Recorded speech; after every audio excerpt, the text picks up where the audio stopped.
Welcome back to another edition of the Saturday to Sunday Football Podcast. I am Paul Perticchese, and thank you for joining me. As always, we are about 5 weeks away from the NFL Draft. Free agency has quieted down. A couple signings here or there, nothing too significant since we spoke last week, where I broke down my thoughts on how free agency had impacted the draft, the top of the draft potentially. I gave my thoughts on every single major significant move in free agency. So if you missed that and want my takes in terms of dynasty value for all the players that changed teams, other guys impacted by it, or what I think free agency may have done to mix up our initial thoughts on how the early portion of the NFL draft might go, top 10, top 12, go back and listen to last week's episode. But what we're doing today, we did the quarterback tiers and rankings before the combine, because I kind of thought the combine wasn't really going to move the needle too much with my quarterback rankings and tiers.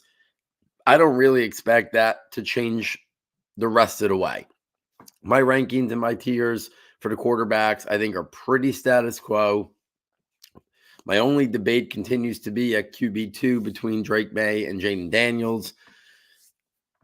I flip-flop between them two, but those ranks and tiers are pretty much set in stone. But I wanted to let the combine come and go, more time to watch film, more time to digest what happened at the combine, and just more time to dig into these prospects before we went back to the tier busters and went back to my tiers and rankings. And that's what we're doing tonight. We're going back to the TierBuster Series, and we're going to talk about the 2024 running back class. I'll share my tiers.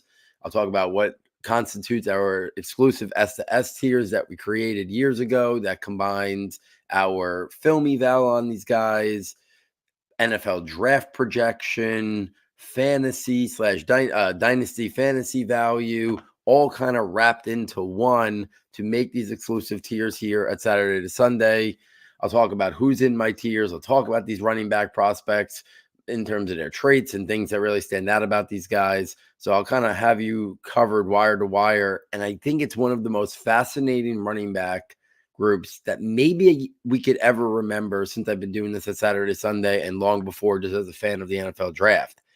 I can't remember a positional group where there's more uncertainty, even at the top of the class.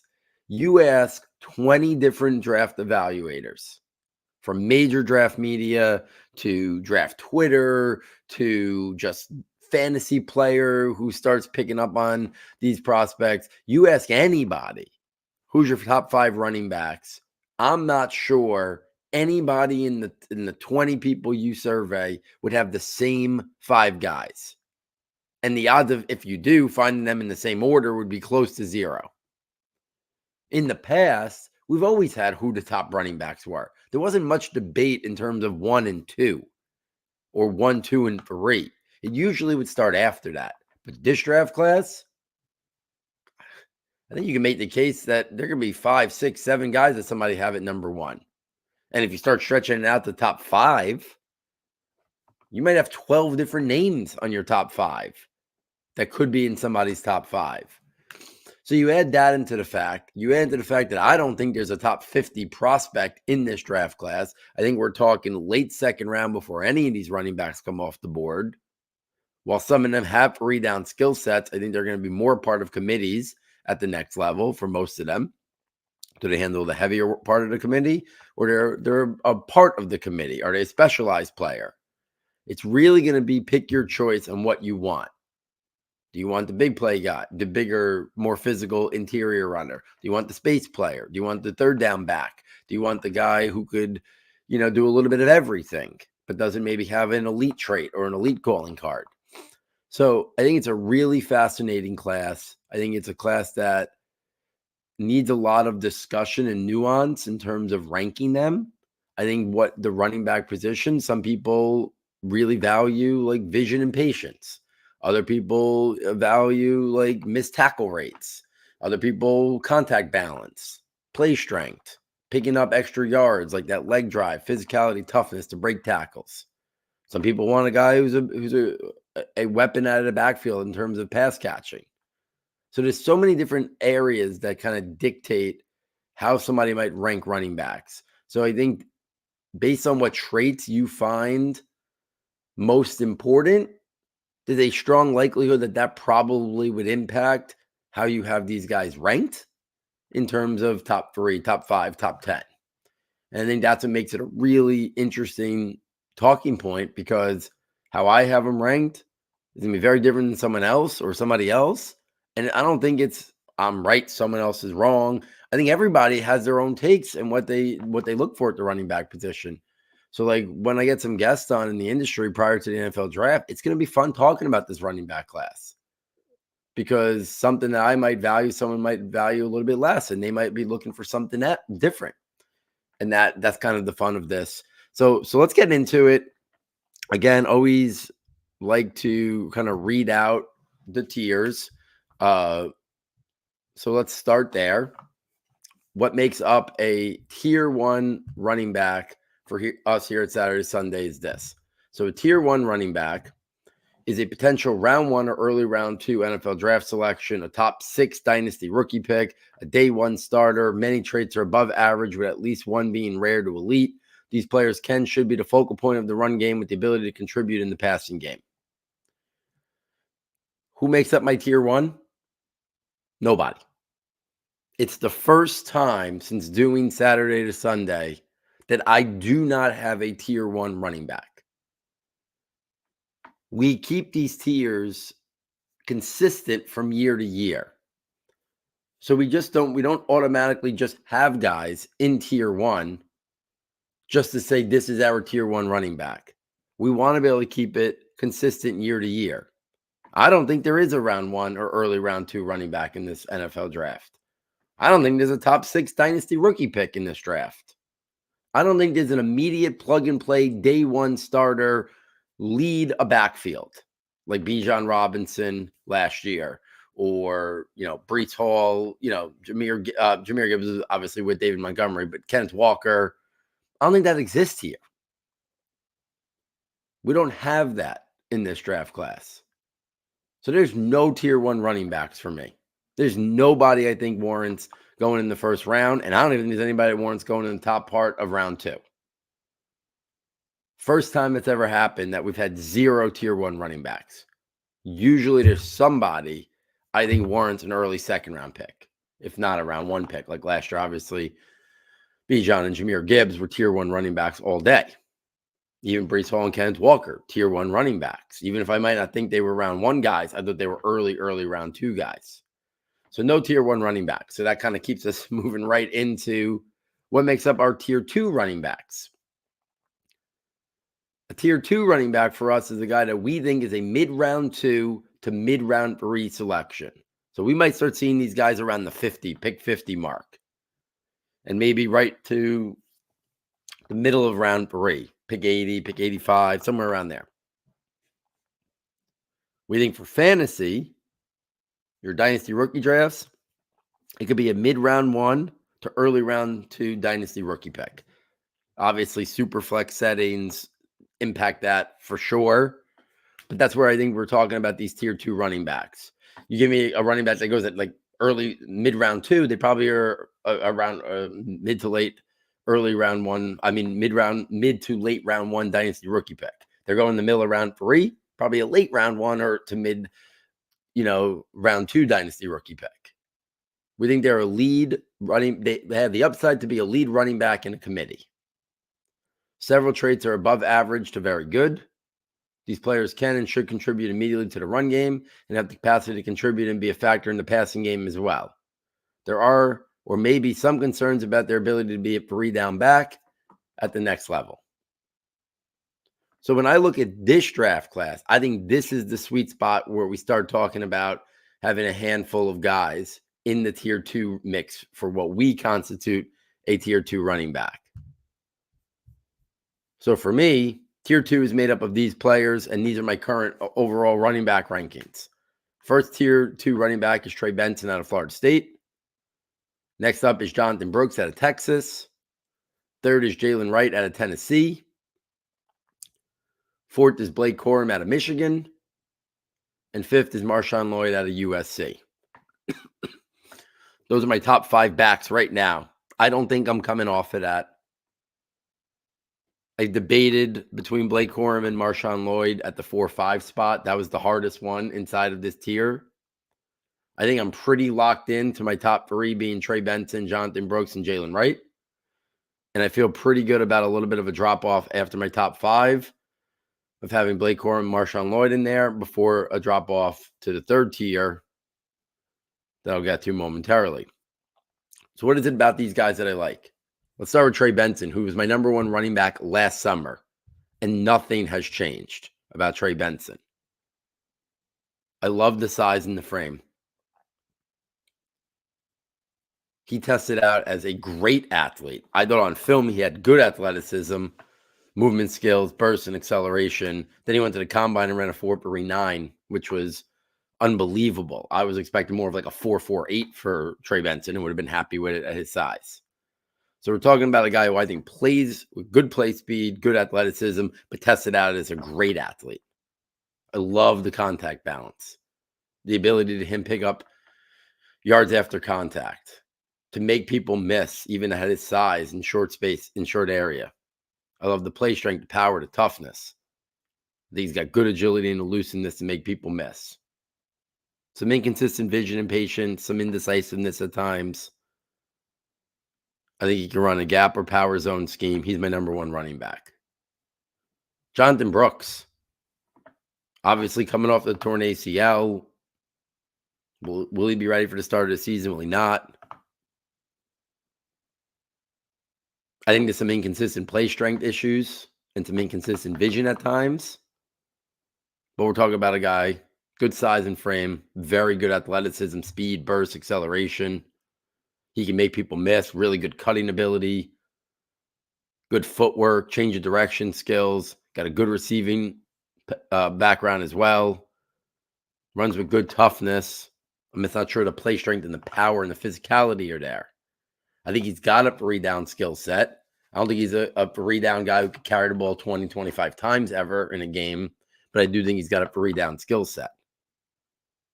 If it wasn't for the torn ACL, I think I'd feel pretty confident thinking that he's going to be the first running back taken. But I think the door is now open for my number 1, which is Trey Benson, because of that torn ACL. And then my 3rd running back who I talked about is locked in is Jalen Wright. Great athleticism, good size and frame. Got really good speed, great burst and acceleration. He's got a great jump cut ability. He's got agility and change of direction skills. He's got play strength. He's a very good receiver. He's got a 3-down skill set. At times, some inconsistent vision and patience. He's had some ball security issues in the past.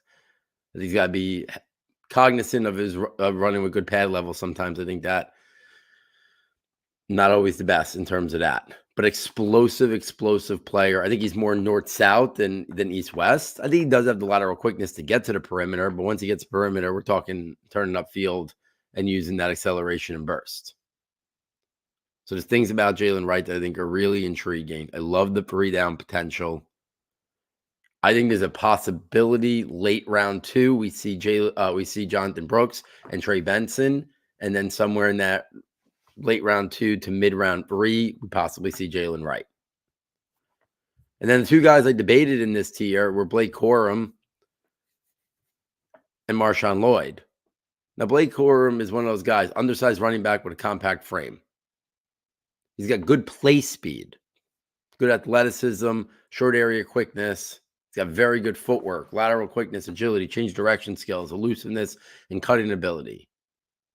But his bread and butter is his vision, his patience, combine that with his receiving capabilities. He's not flashy. He's quicker than fast. His size and going to impact pass protection potentially at the next level. I think obviously he's coming off a major injury the year before. But I like Blake Corum a lot. I think his calling card, again, if you love Blake Corum, if you love vision and patience, natural run instincts, if those are your calling cards at the running back position, then Blake Corum's probably sitting at number 1 or 2 for you on this list. He just doesn't have the physical traits of some of the guys who I had above him.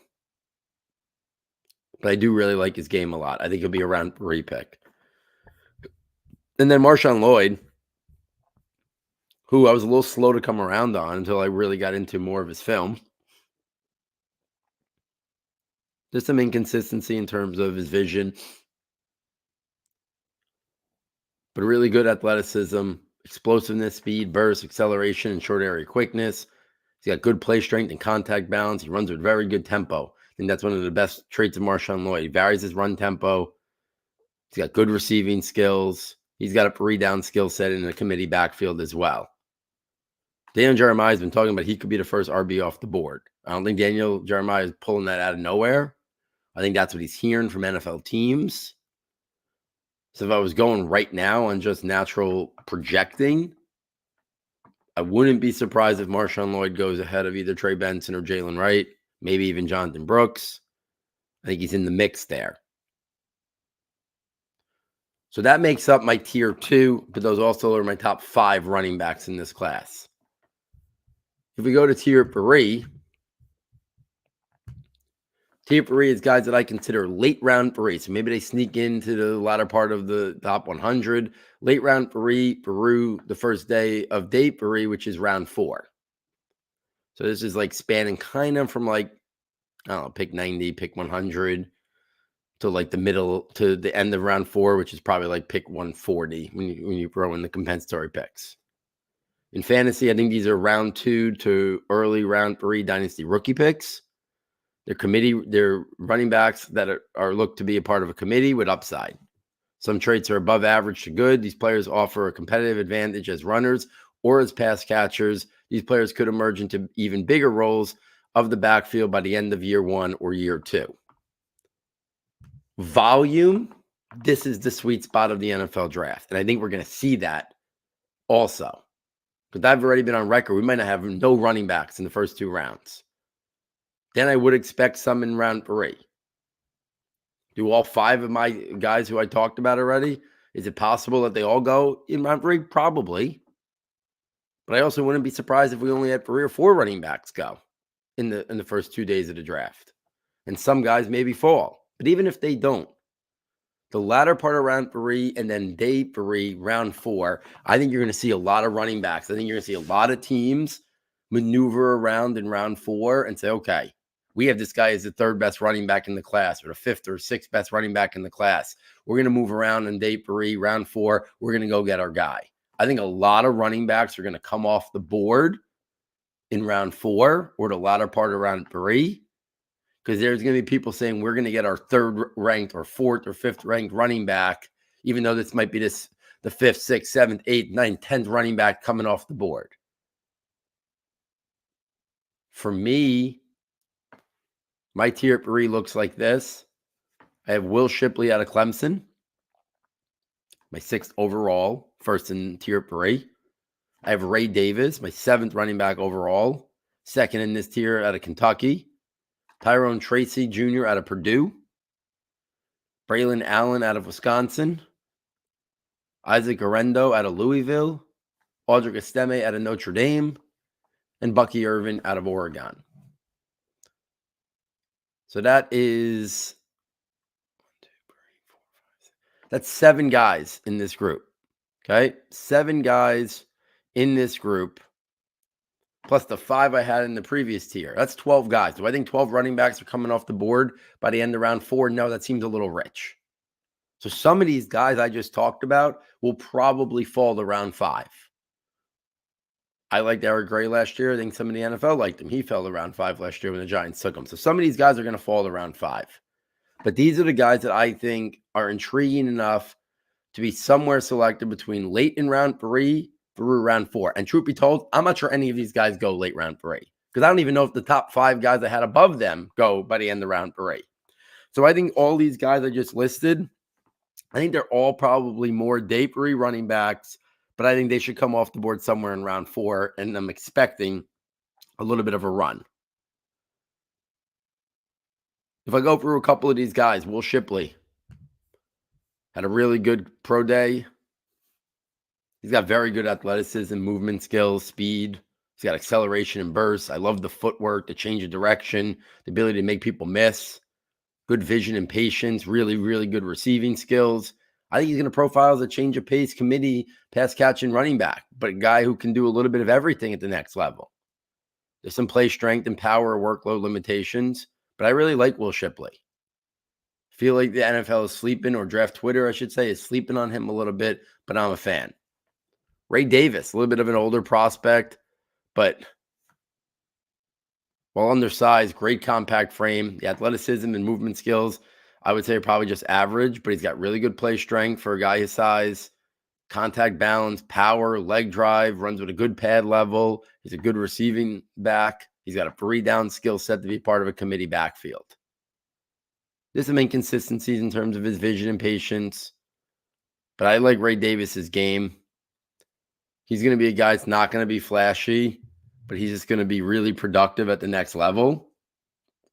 And that's something that I think we've seen him really be a guy that I think finds ways without like elite athletic traits, but to be really good in terms of just picking up yards, constantly fighting for extra yards. I think that's going to be Ray Davis at the next level.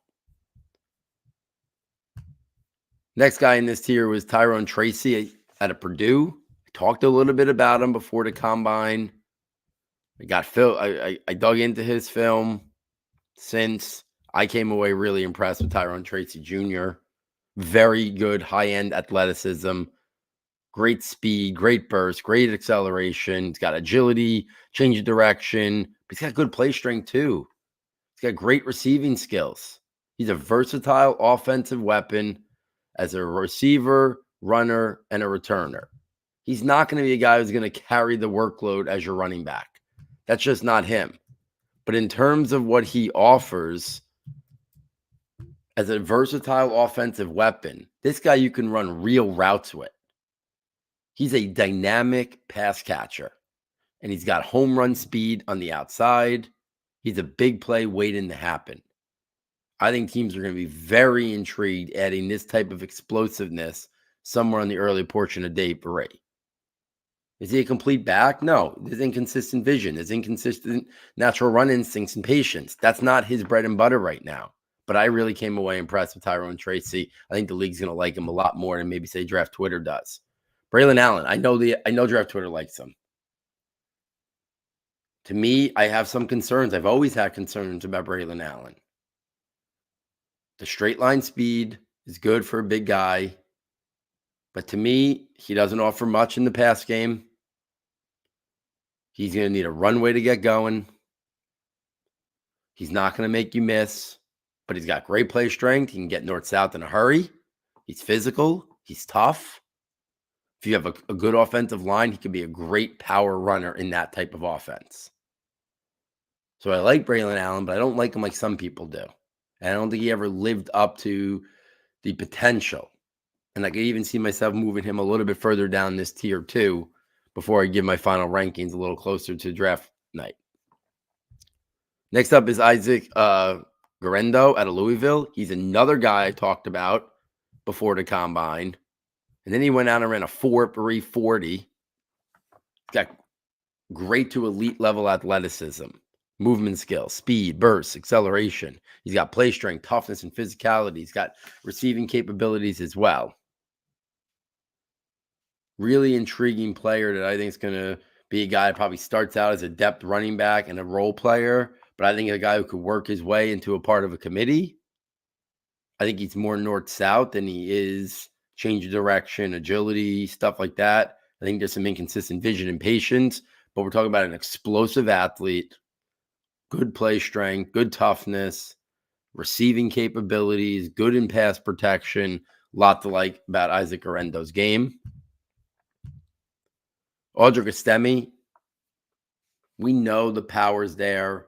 We know the vision is there. We know the toughness, physicality, contact balance, leg drive. Ran a really poor 40 time. Today was his pro day. The reported time was like a 4.58. A lot of people kind of disputing that on Twitter, though. let's just say it's in the 4.6s somewhere. He is who he is. He had some breakaway plays in college. I don't think that's going to be what he is at the next level. But I do think he's a guy who has good short area quickness and burst. He's got very good play strength, power, physicality, great contact balance and leg drive, picks up average extra yards constantly. But he's not going to make you miss. He's not going to run away from you. He's not going to create missed tackles. He might create extra yards with his physicality and toughness.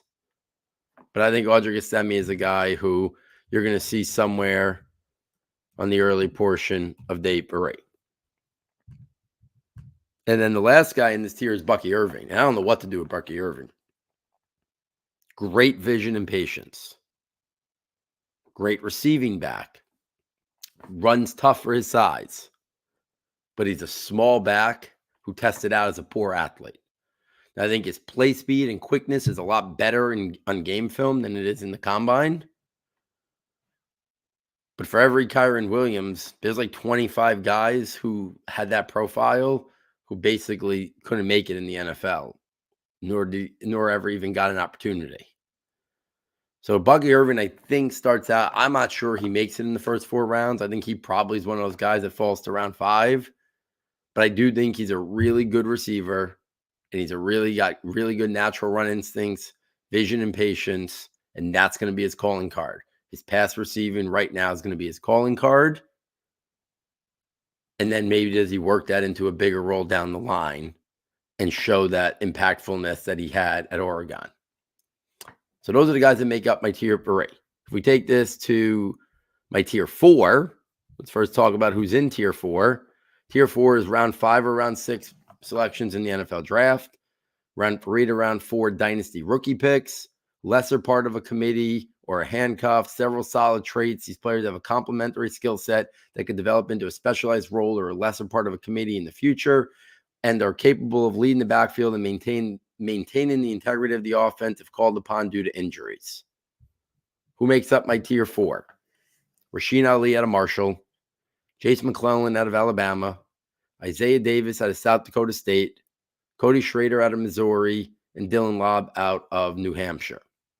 I've talked a lot about Rasheen Ali. Rasheen Ali is a guy that I like more than most. I think he's one of the best receiving backs in this class. So right off the bat, to me, he's a really intriguing complementary running back that has a three-down skill set and is a really good receiving back. Got injured, though, at the Senior Bowl. I think that's going to hurt his draft stock a little bit with most of 2022 within the injury. Isaiah Davis out of South Dakota State, obviously small school.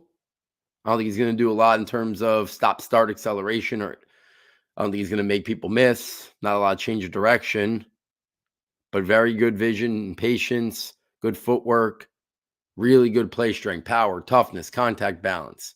He's got good receiving skills. He's got 3-down running back skill set, but I think he's part of a committee or a depth guy who can work his way up. Cody Schrader out of Missouri. Talked about him a lot on the in-season podcast because he just kept putting up monster week after monster week. He's not going to be a guy who wows you with his long speed, his explosiveness, his make you miss ability, change of direction, that stuff. But he's got really good play strength, toughness, physicality. He's got good vision and patience, natural run instincts. Can hold up in pass protection. Can be functional in catching the football. So he's got a 3-down skill set as a reserve. So I think he could be another guy that gets drafted somewhere around 5, round 6, and it's kind of an intriguing skill set. Dylan Lobb. Talked about him during the All-Star circuit. Small school running back out of New Hampshire. Obviously, play strength, power, physicality, that's not his game. As an athlete, he's only an average athlete in speed. But I love the movement skills, the footwork, the short area quickness, the ability to make people miss in small spaces. And his calling card is a great receiving skills. Versatile offensive weapon as a runner, receiver, and returner.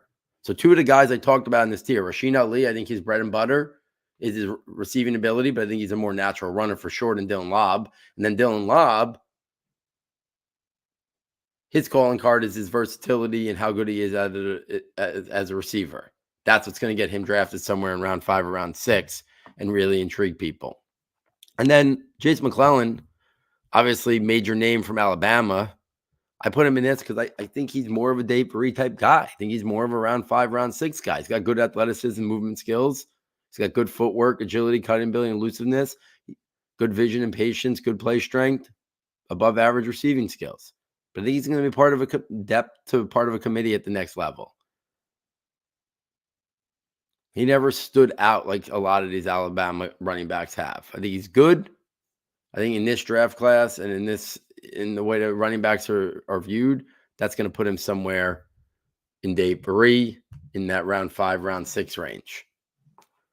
And then if we talk about my last tier 5, we're talking late round or UDFA selections in the NFL draft. We're talking late round or watch list in dynasty rookie drafts. We're talking depth piece or practice squad running back to start. Some solid traits can stabilize the backfield in case of an emergency, but most likely are not long-term solutions. May also include players with limited exposures to make a full, true determination at this point. Guys who are in my last running back, and I'm not going to go through all of them like I've been doing for the previous tiers. Frank Gore Jr. out of Southern Mississippi, obviously son of Frank Gore. Keldon Milton out of Georgia. Carson Steele out of UCLA. Kamani Vidal out of Troy. Mayan Williams out of Ohio State. Deshaun Fenwick out of Oregon State. Blake Watson out of Memphis. Jaden Sheardon out of Monmouth. Aiden Robbins out of BYU. And John Emery out of LSU. Guys that I'm most intrigued with in that are towards the top of that tier. Frank Gore Jr. out of Southern Mississippi. Good natural run instincts, good footwork, play speed, ability to make people miss. I like Frank Gore Jr. I think he's going to be a guy that gets drafted, whether it's round 6, whether it's round 7. I think that's what we're kind of looking at for Frank Gore.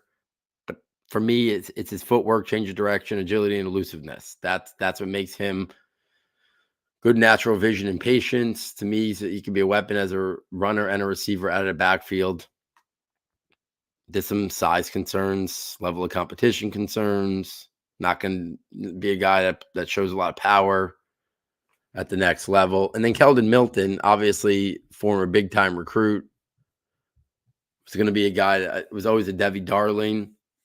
He's an average athlete, though. For him, it's about his power, physicality. I think he's a north-south, in between the tackles type runner. But I think the Georgia boost will kind of get him drafted there somewhere in the latter parts of the 2024 NFL draft. Carson Steele, really good athlete, wasn't even invited to the combine. So I think that kind of tells you he's going to be a little bit further down the board there. Kamani Vidal, I know he's got some people who like him out of Troy. Tested out as a better athlete than I thought he was. So that might help his calling card a little bit. Obviously, great collegiate production. If we round this out talking about some guys who may be tier jumpers, which we always like to talk about, I don't think anybody's jumping into tier 1. That tier 1 means I think you can be somewhere taken in round 1 to the early portion of round 2. I just don't see that happening.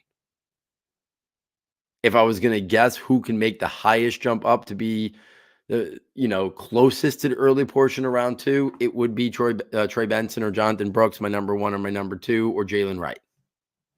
I just don't see any of these guys pushing to that top 40, top 45 picks.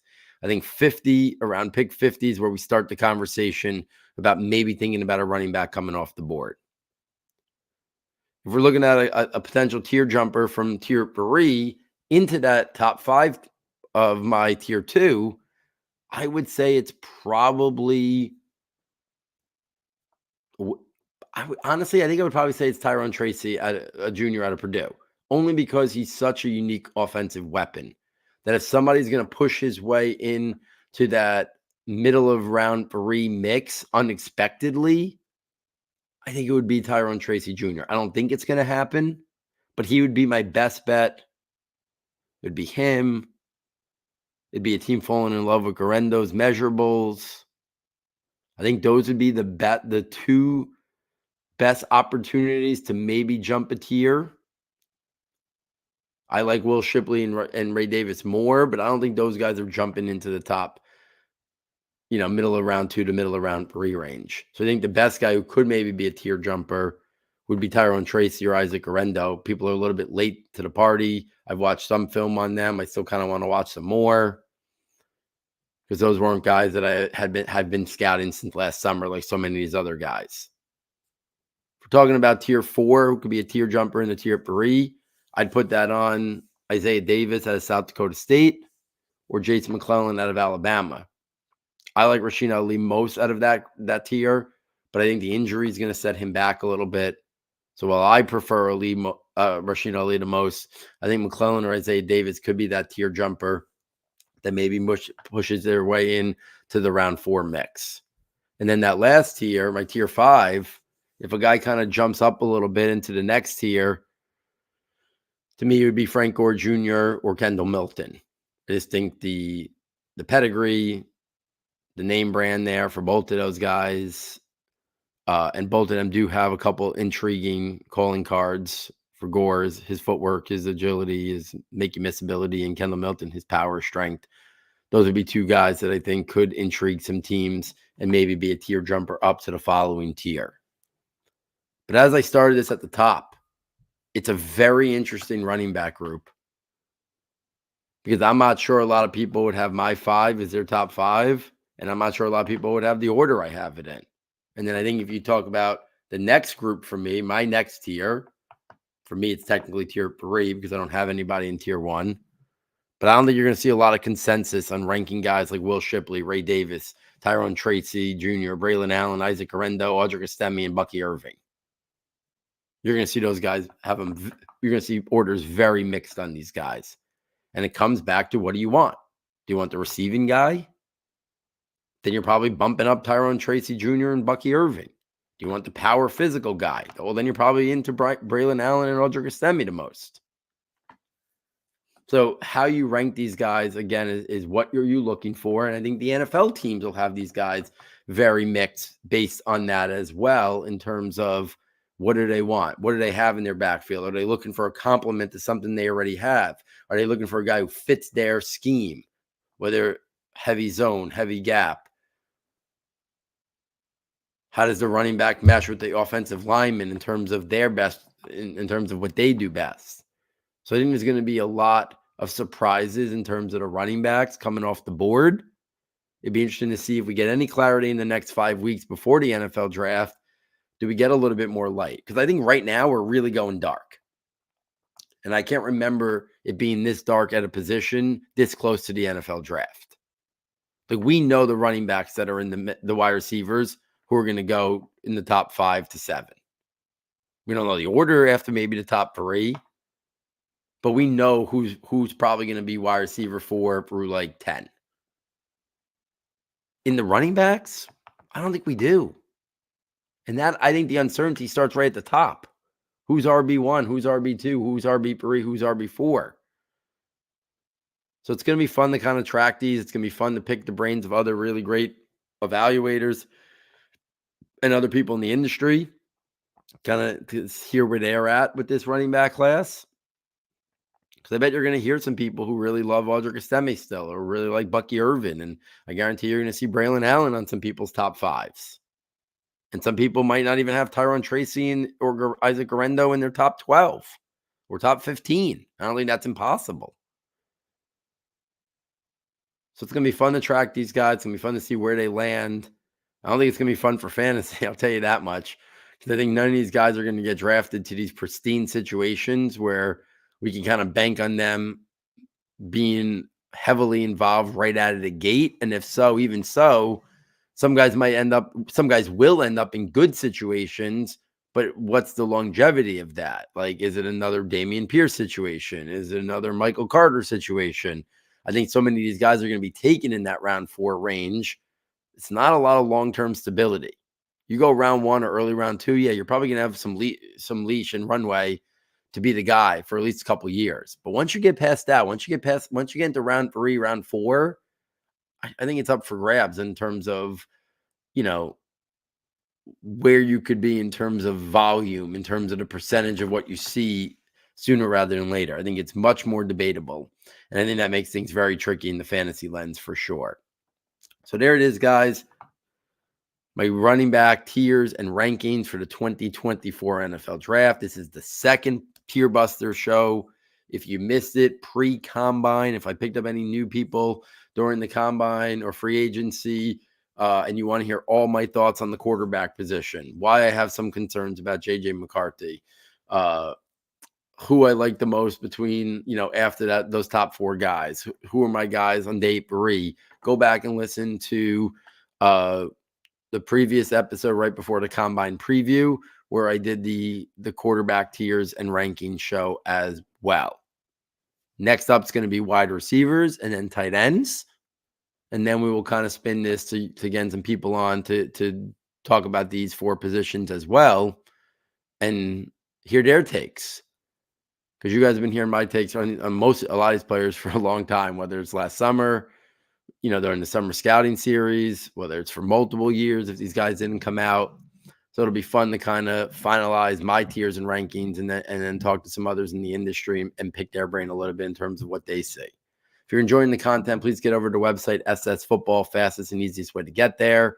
Check out the premium content tab for $9.99. You can get access to all of our premium notebooks. You get the scouting notebook, which has almost 100 detailed scouting profiles, strengths, functional areas, developmental areas, how they win, NFL role, NFL scheme fit, fantasy spin. Then you get the rankings notebook, which has all our rankings updated in real time. It'll be where you find the tiers as well. I'm still updating 2023 Dynasty rookie rankings. I hope to do a mass update on the positional dynasty overall rankings, especially with all the movement in free agency. If I don't get a chance to do that pre-draft, then soon after the draft, I'll do a massive update on the overall positional dynasty rankings, incorporating the new rookies and obviously all the movement in free agency. And then in April, you get the draft projections notebook, which has tabs for every position, offense and defense, a snapshot of how they win and some developmental areas, their combine measurements, and then ranked in the order from everything I'm hearing, reading, and listening, gathering information and sourcing it from the best in the industry to try to project how I expect them to come off the board. We'll have a tab projecting who the 32 picks will be in the first round. We'll have a tab projecting who we think are going to be the picks in the first 3 rounds, and then another tab projecting who we think every single pick in the NFL draft will be. We've had a tremendous amount of success in the draft projections notebook. So please, if you've been a long-time listener but never purchased notebooks, please consider purchasing it. It is really helpful and helps us continue to do what we do here at Saturday to Sunday and make sure that we can continue to do it moving forward. If you've never purchased it, we do think you would enjoy it. So check it out. If you've purchased it in the past, we hope you consider purchasing it again. If you cannot make the purchase for $9.99, please, wherever you get to listen to your podcast, rate, review, subscribe. That helps us as well. We are also putting the podcast on our YouTube channel right now. So if you're someone who's on YouTube a lot, you can find us there as well and listen to the podcast over there. So on behalf of our sound tech engineer, David Nicano, and myself, thank you for joining us. And we look forward next time taking you from Saturday to Sunday.